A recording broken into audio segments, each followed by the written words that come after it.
One's kind of... What? Well, that's a good guess, but let's concentrate. Now, the first one actually bothered him the most. Not the first one, but the three together. So what's the three together going to make it more difficult for him to do? No? What? Keep them together. Yeah, first reason he vetoed it is because all three of those were going to make it harder to get a southern state into the Union. That's not what he wanted. He wanted them all in so he could heal the nation. So the first reason why he vetoed the Wade-Davis bill is because it put too many restrictions on a state being allowed to come back into the Union from the South. That wasn't his goal. Okay? Now, Kyra, concentrate on number 3 there and tell me why he vetoed it. It sounds like a good idea, doesn't it? Shouldn't every state constitution have it in there that slavery is illegal? But why wasn't that good enough? Where did he think that needed to come from? He thought that needed to be amendment to what constitution? The United States Constitution. He did not believe that each state having that in their state constitutions was enough. He felt strongly that that had to be an amendment to the United States Constitution. And it's going to end up being an amendment, one of the most important we've ever done. But we will talk about that at a later date. Because Lincoln has this plan.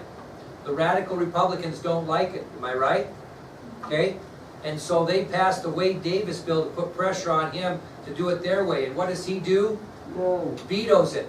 And then, unfortunately, our president is assassinated before any of this can be settled. And whose responsibility will it be now to... It'll be Vice President Johnson who will assume to the presidency to be responsible on how citizens and states are going to come back in. And if you remember correctly, he's a Southern Democrat. How are the radical Republicans going to get along with that? No. They can't get along with a Republican president. Now they're going to be dealing with a vice president who's going to assume the presidency, and he's a Southern Democrat. Okay, now, we'll start this, and then we'll just kind of get a start on it. The next subtopic is one you may not have known about, and that is the planned kidnapping of President Lincoln. How many in here knew that John Wilkes Booth's first plan wasn't to assassinate Lincoln, but to kidnap him? Did you know that? Good. Okay.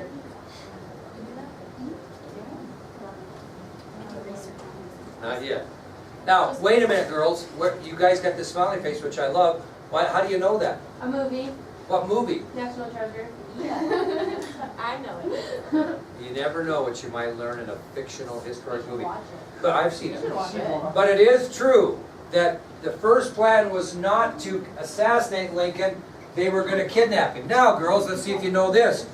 Once he was kidnapped, what were they going to do with it? Hold him for ransom. For what? The You're right so far. What's he want in return for Lincoln? No. This is... okay, I gotta give you a little more info.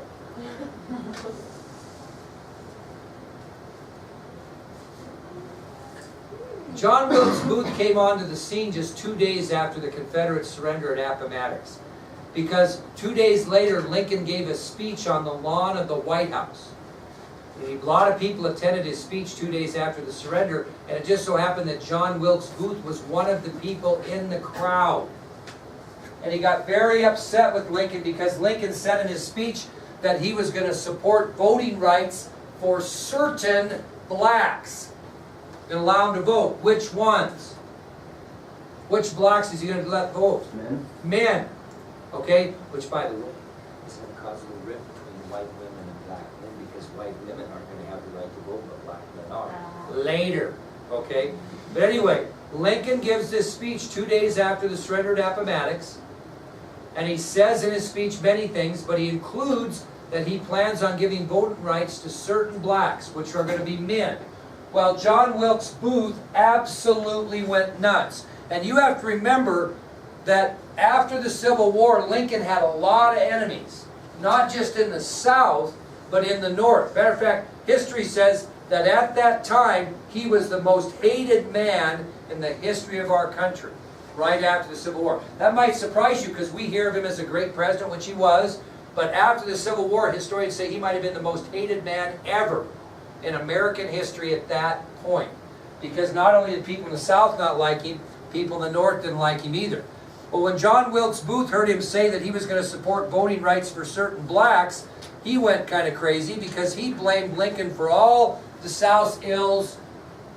He was mad. He blamed him for the South's appearance. He blamed him for everything, and he wanted revenge. So what he did is Booth devised a plan to not assassinate, but to kidnap Lincoln. He was going to take him to Richmond, and he was going to trade him for Confederate prisoners of war that had not been released yet, because how many days has it been since the surrender? 2, since he gave the speech. So, again, Booth is going to blame Lincoln for all the South's ills following the war. He wants revenge. In the late summer of 1864, he begins a plan to kidnap Lincoln. He's going to kidnap Lincoln.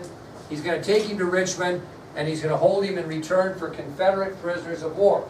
But he's not going to do it by himself. He's going to get a whole bunch of what we call co-conspirators to help him. And that's what we'll talk about tomorrow, will be the list of co-conspirators, what relationship they had to Booth, and what their big plan was that failed, that led Booth to decide to kill Lincoln. Okay? All right. All right, that's what we'll finish with today and start with tomorrow, because you guys are the A and awesome. Holy moly. Peyton McKendry, I have it on video here, has turned a new leaf in life on her note-taking ability. Way to go, Peyton.